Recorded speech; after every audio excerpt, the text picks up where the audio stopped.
మన తెలుగు సంస్కృతి ఛానల్కి స్వాగతం. బాలలు, ఈరోజు మనం 8వ తరగతిలోని 9వ పాఠం చిరమాలిన్యం దీని గురించి తెలుసుకుందాం. చిరమాలిన్యం అంటే ఎప్పటి నుంచో ఉన్నటువంటి మాలిన్యం అంటే మురికి అని అర్థం.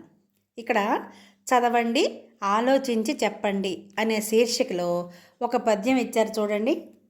సమాజమంట సాధింతురట మీరు, ఒకరి బాగునొక్కరోర్వలేరు.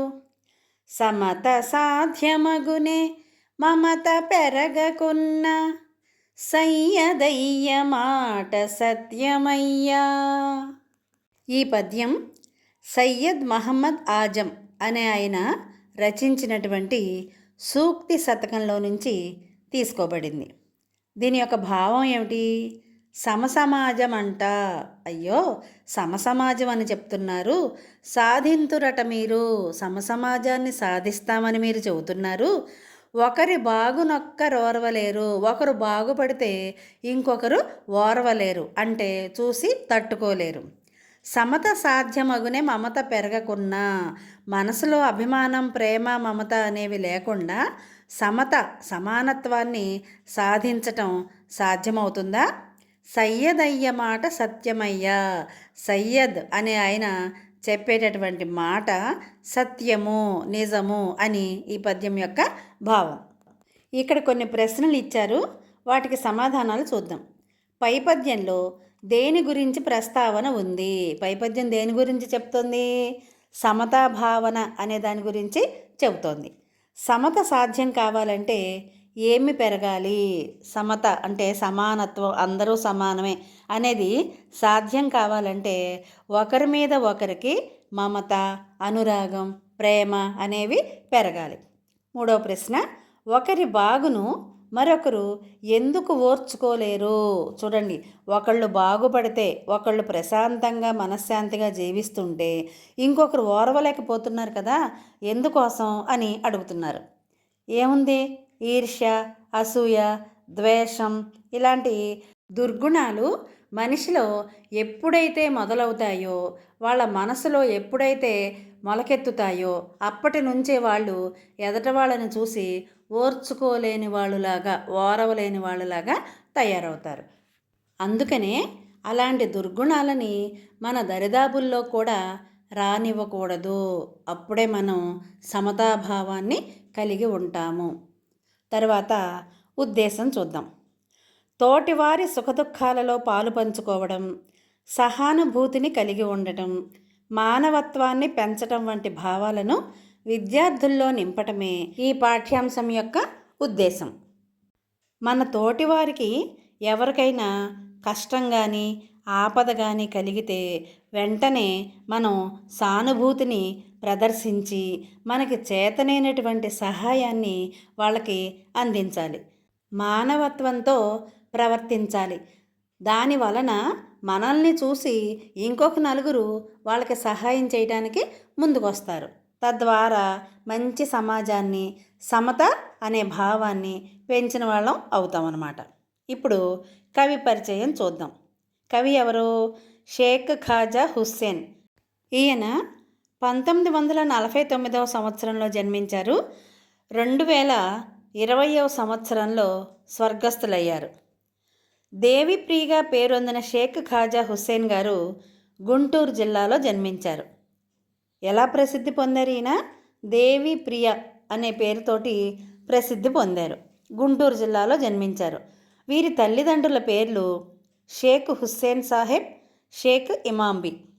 ఈయన కవి, రచయిత, పాత్రికేయులుగా కూడా ప్రసిద్ధి చెందారు. వీరి రచనల్లో అమ్మ చెట్టు, సమాజానంద స్వామి, గరీబ్ గీతాలు, నీటి పుట్ట, తుఫాను, తుమ్మెద, అరణ్య పురాణం అనేవి ముఖ్యమైనవి. వీరు 2017లో కేంద్ర సాహిత్య అకాడమీ పురస్కారంతో పాటు తెలుగు విశ్వవిద్యాలయం యొక్క సాహితీ పురస్కారాన్ని కూడా పొందారు.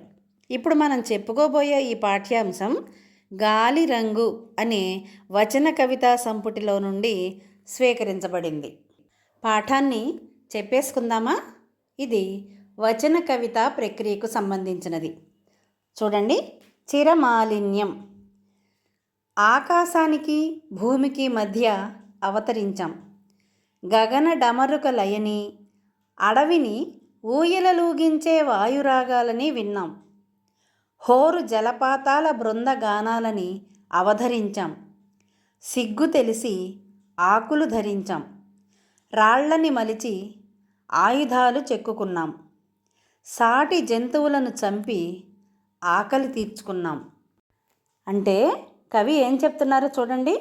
ఆకాశానికి భూమికి మధ్య అవతరించాం. అవతరించటం అంటే జన్మించటం లేదా పుట్టటం. ఎక్కడ పుట్టామని చెప్తున్నారు? ఆకాశానికి భూమికి మధ్యలో, అంటే ఈ భూమి మీద మనం జన్మించాం. గగన డమరుక లయని. గగనము అంటే ఆకాశం. ఆకాశంలో డమరుక ధ్వనులు అంటే ఆకాశంలో డమరుక ధ్వనులు అంటే డమరుకాన్ని ఎవరైనా మోగిస్తారు? అక్కడ మోగించరు కదా. ఆకాశంలో నుంచి వచ్చే ధ్వనులని మనం ఏమని పిలుస్తాం? ఉరుములు అని పిలుస్తాం. అంటే ఆకాశంలో నుంచి వచ్చే ధ్వనులు అవే కదా. వర్షం వచ్చేటప్పుడు పెద్ద పెద్ద ఉరుములు మెరుపులు వస్తాయి. ఆ ఉరుములనే డమరుకం యొక్క ధ్వనులు, ఆకాశం చేసేటటువంటి డమరుక ధ్వనులని, అడవిని ఊయలలూగించే వాయురాగాలని విన్నాం. ఆకాశం యొక్క డమరుక ధ్వనులని, అడవిని ఊయలలూగించే వాయురాగాలని విన్నాం. వాయురాగాలు అంటే గాలి యొక్క పాటలు. గాలి పాటలు పాడుతుందా? పాడదు కదా. మరి వాయురాగాలు అని కవి ఎందుకన్నారు? అడవిలోనే కాదు, ఎక్కడైనా సరే చెట్ల ఆకులు కదులుతున్నప్పుడు శబ్దం వస్తుంది కదా. ఆ ధ్వనినే, ఆ వీచే గాలి సవ్వడిని విన్నాము అని కవి చెబుతున్నారు. హోరు జలపాతాల బృందగానాలని అవధరించాం. హోరు జలపాతాలు. జలపాతం అంటే పైనుంచి, ఎక్కడో ఎత్తులో నుంచి కిందకి దూకుడుగా పడేటటువంటి జల యొక్క ధార, నీటి యొక్క ధార, దాన్నే జలపాతం అని అంటారు. పర్వతాల మీద నుంచి, కొండల మీద నుంచి కిందకి పడుతూ ఉంటాయన్నమాట. మనం సినిమాల్లో చూస్తూ ఉంటాం కదా. అలాంటి జలపాతాల హోరు బృందగానాలని అవధరించాం. బృందగానాలు అంటే అవి చేసేటటువంటి గానాన్ని, సమూహపు పాటలని విన్నాము. అంటే సెలయేళ్ల చప్పుళ్ళని విన్నాము అని చెప్తున్నారు కవి. తర్వాత సిగ్గు తెలిసి ఆకులు ధరించాం. పూర్వకాలం మన మానవులు అంటే ఆది మానవులు బట్టలు కట్టుకునేవాళ్ళు కాదు, నగ్నంగానే తిరిగేవాళ్ళు. ఎందుకని? వాళ్ళకప్పుడు సిగ్గు అనేది తెలిసేది కాదు. రాను రాను కాలక్రమంలో సిగ్గు అనేది తెలిసి అప్పుడు బట్టలు లేవు కదా, ఆకులని చుట్టుకునేవాళ్ళు, లేకపోతే చర్మాలని కప్పుకునేవాళ్ళు. జంతువుల చర్మాలని కప్పుకోవటం, చుట్టుకోవటం, ఆకులను ధరించటం చేసేవాళ్ళు. సిగ్గు తెలిసి ఆకులు ధరించాం అని చెప్తున్నారు.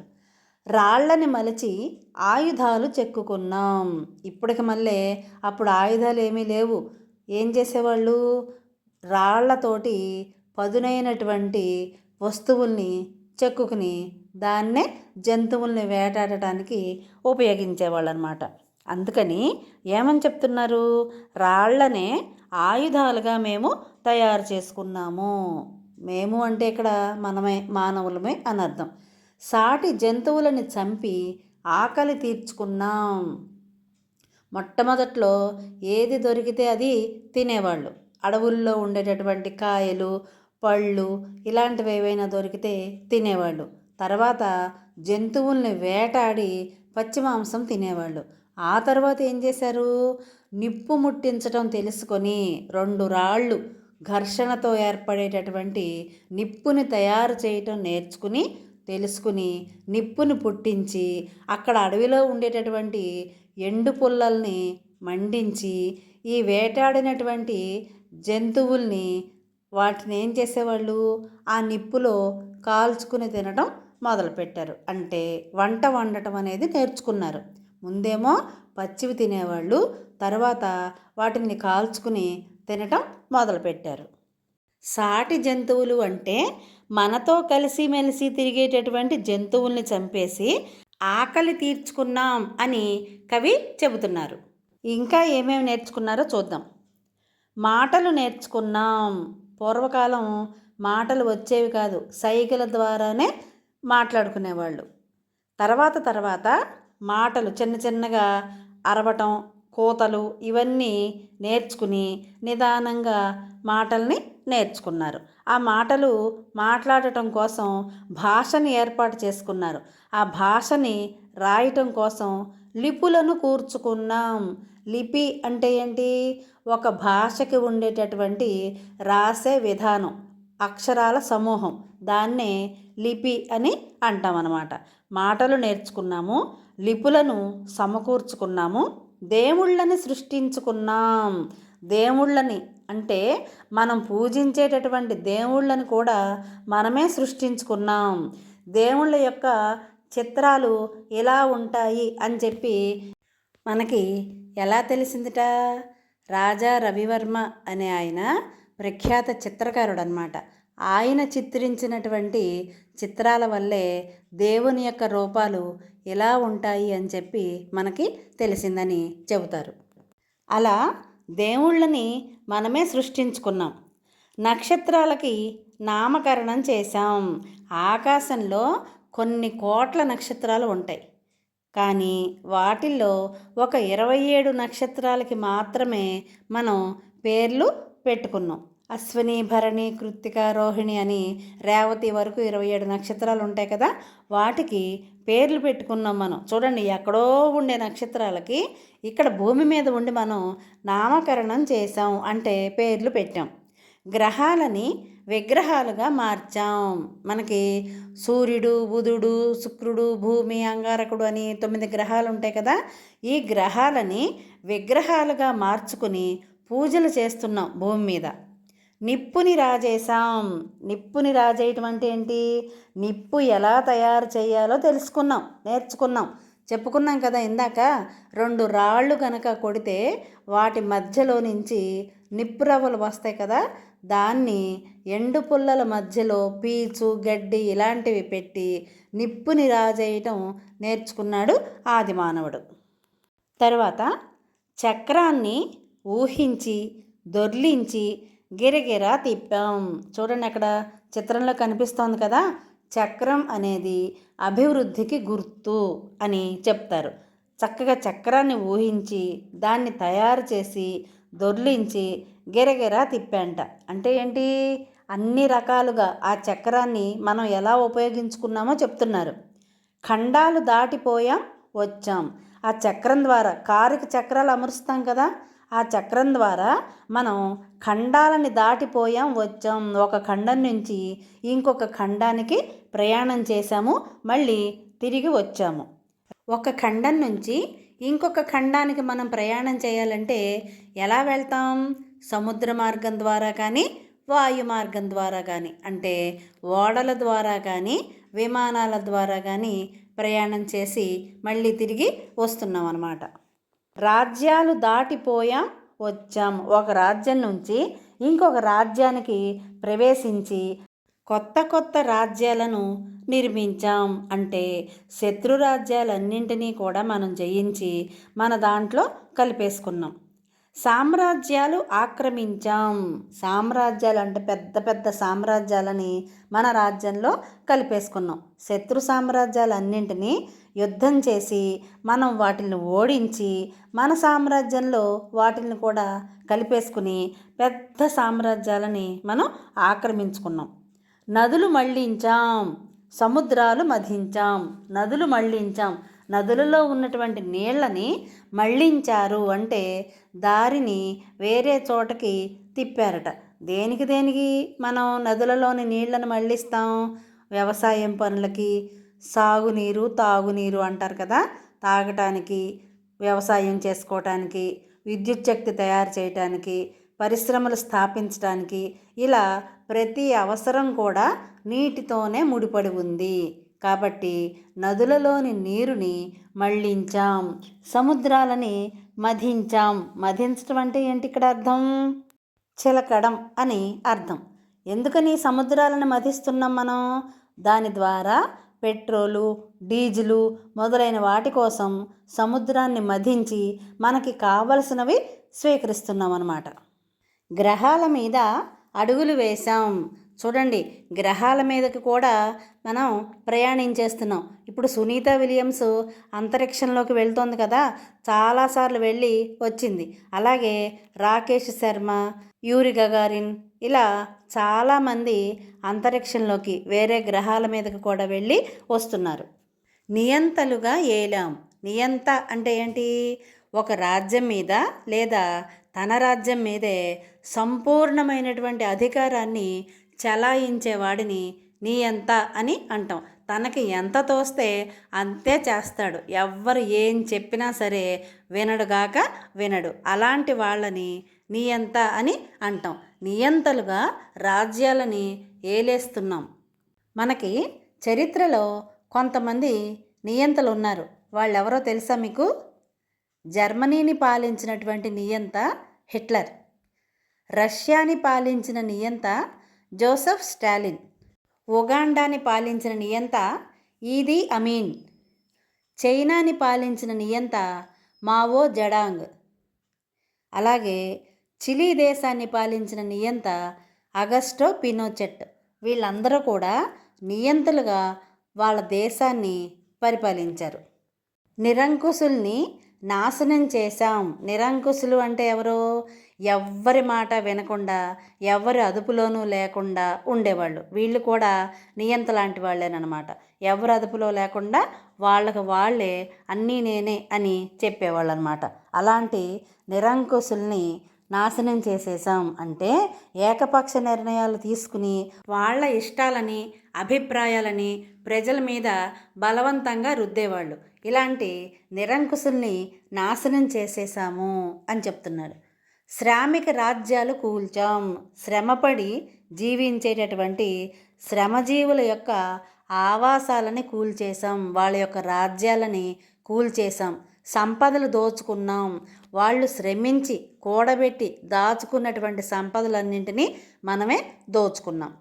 కానీ సోదరా, మనిషి మాలిన్యాన్ని ఇన్ని నులివెచ్చని కన్నీళ్లతో కడిగి శుభ్రం చేయలేకపోయాం. చూడండి, ఇన్ని సాధించాం మనం.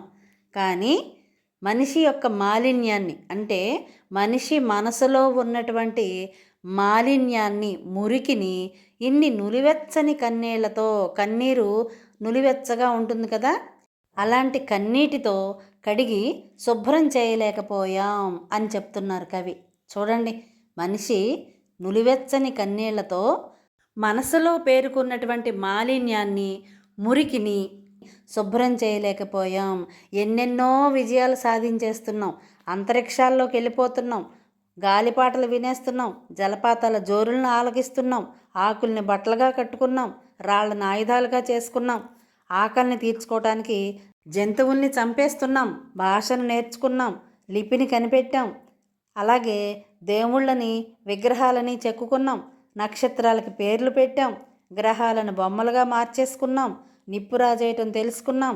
చక్రాన్ని కనుగొన్నాం. వాహనాల్ని తయారు చేశాం. ఖండాలు తిరిగి వస్తున్నాం. అలాగే రాజ్యాలు ఏర్పాటు చేసుకుంటున్నాం. సామ్రాజ్యాలనేమో వశపరుచుకుంటున్నాం. నీటిని మళ్లించి మన అవసరాలు తీర్చుకుంటున్నాం. సముద్రాల నుండి ఖనిజ సంపదను వెలికి తీసుకుంటున్నాం. నియంతలుగా పరిపాలన చేస్తున్నాం. అలాగే శ్రమజీవుల యొక్క ఆవాసాలని కూల్చేస్తున్నాం.